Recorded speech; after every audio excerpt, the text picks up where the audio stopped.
Hello all, my name is Krishnak and welcome to my YouTube channel. Today in this particular video, I'll be discussing about my experience in service-based companies and product-based companies.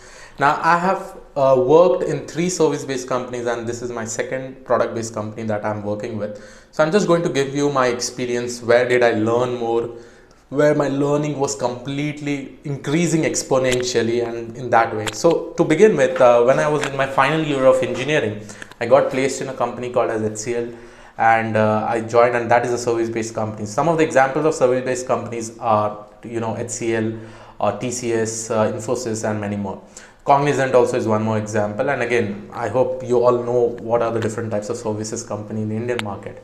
Now, when I got into a service-based company, initially I was put up into a training and they had put me up in the .NET domain. So usually service-based companies, what they do is that they are actually mass recruiters, because they have many projects in pipelines. Based on that, they do the hiring of freshers, and every year companies like TCS, Infosys, HCL will be doing a whole lot of hiring, and they do try to select students from different branches like civil, mechanical, computer science, electrical, electronics, and communication. So they don't have some specific branch from where they have to select you as a fresher, but you can be in any branch. The main thing that you need to clear a service-based company initially is that, suppose the companies are coming in your colleges, you have to be very good at your aptitudes. Some of the communication skill is very important also. So if you clear the aptitude, some technical skills and some communication skills, you will be able to easily clear the service-based companies. Now, when I joined as a service-based companies, guys, initially I told you that I was put up into 3 months of training, and usually you don't have much choice in selecting the programming languages that you want to work on.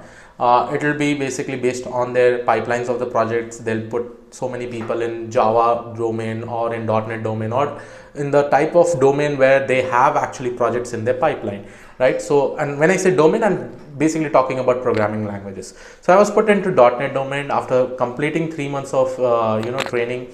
Then I was put into a project. Now usually what happens is that when they put you in a project, it is up to your luck, like whether you're getting a very good project or you're just getting a support project, right? It depends on the companies and the requirements, like where they have to place. They will be a planning behind the scene, they'll be planning by higher management, and based on that you'll be put into a project. So initially when I was put up into a project in my first company, I probably got a support kind of project. So and the skills that I had actually learned into my training, I was not able to apply that.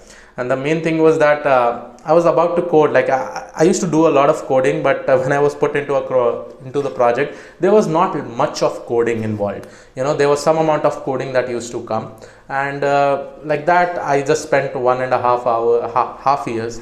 And after that I switched into my second company, and that company was also a service based company. So when I got into that particular company, there the work culture was completely different, and it was awesome. I was able to learn like anything. I used to code around every day, because I got a chance to develop many applications from scratch. And instead, in my 3 years of time span in that particular company, I was able to work into 4 to 5 projects which was developed completely from scratch. That is where my programming ability got increased exponentially, and it was up to my best when I left that particular company. I think that is my life-changing moment in that particular specific company, because I was doing a lot of work. I improved my communication skills. I became confident about this programming stuff. The whole real world IT came into the picture, like how it is developed. And that is the best thing to do, guys. Probably if you're getting into some service based company, and if you are luckily chosen in some of the projects which is done from scratch, it is always good. But most of the service based companies also have support kind of projects. So this is the difference. I was lucky enough to get a project that was being developed from scratch. Now in that particular company, I also learned some more new tools, and similarly I was able to do a whole lot of work. And after that, my next step was towards the product based company.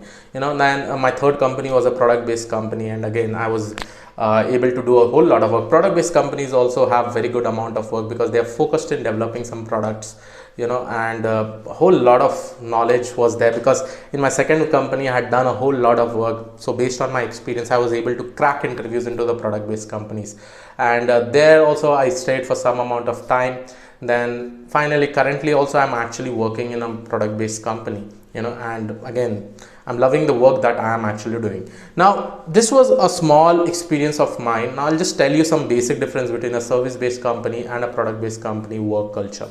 Now, when I just go into a service based company, initially when I was hired for my first company over there as a fresher, after the training got over, they randomly put you with respect to some specific projects, okay, whichever they have was in their mind in the pipeline, right? And there's no much choice for you. You can't say them, I don't like into this project, I don't want to work into this, I'm very much interested into coding, so that does not work like that. It is very, very difficult for you to give the things that you like, right? So it is very much difficult, okay? So the thing that I understood from the service based company is that the work, that you have to be lucky to get a good work. If you are able to get a good work, you will definitely be able to crack many things. One thing I liked about service based company is that I was able to work in various domains, and this is the reason why it has really helped me in my data science career, building my data science career into this specific technology in short, because I have worked into various domains. I've worked in traveling domain, I've worked in e-commerce domain, I've worked in retail domain, in my initial days of working. Basically most of the work I had actually done in my second company. So a whole lot of work I had actually done, and that has actually helped me to improve my data science skills also, because that to be a data scientist you need to be having very good domain knowledge, and sometimes some of the projects, and since you have worked in so many domains, this particular skill sets will definitely be handy when you are actually doing some data science projects later on. Now the other thing is that in service based company, when I had actually joined in 2011, the salary was somewhere around 20 to 25k. This was the salary. And one thing that I've observed within this 8 years time span, right, still the salary is same, but the cost of living has gone up. So service based companies usually are mass recruiters, so I think they have kept this particular bracket same, and still it has not improved. Still I hear from my juniors, from my friends, the salary is almost same. But in case of product based company, this does not happen. They actually take the consideration of the cost of living also.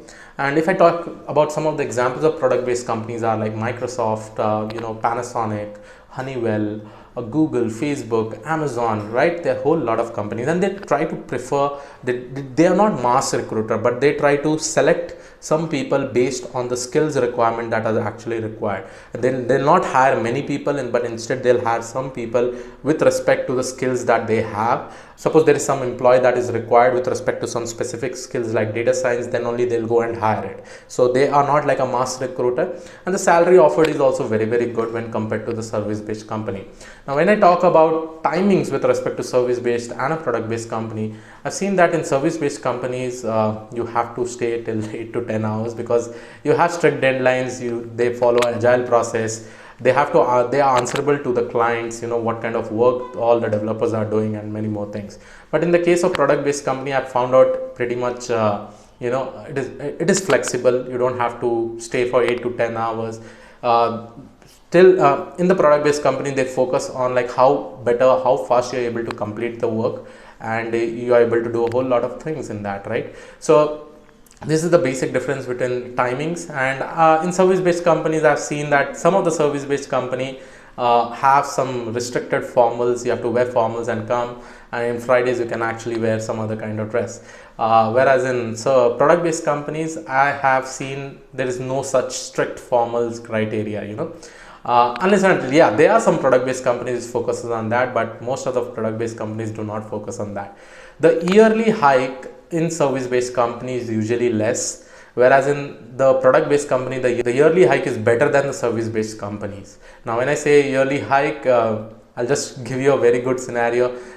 In my first company, my first hike was around 2 to 3% of my annual salary, so you can understand why this. But in product based company, you have somewhere between 8 to 10 minimum hike percentage with respect to the whole salary that you have.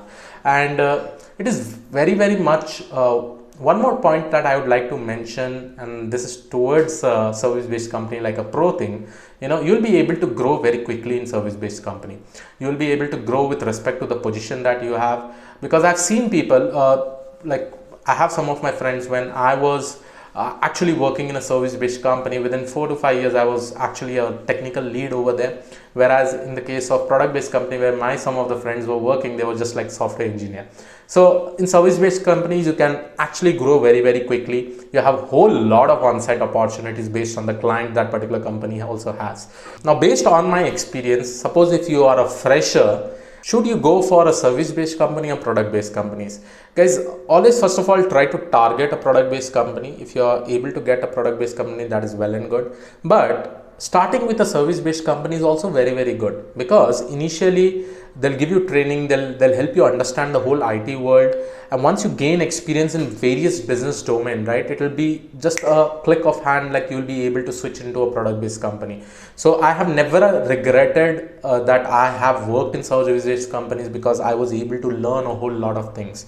And definitely I'm also loving in the product based company, and this is all because of the work that I've done in service based company. So it is up to you how you want to go ahead, but working in service based company is also a very good thing, because you will be able to learn a whole lot of things with respect to different business knowledge.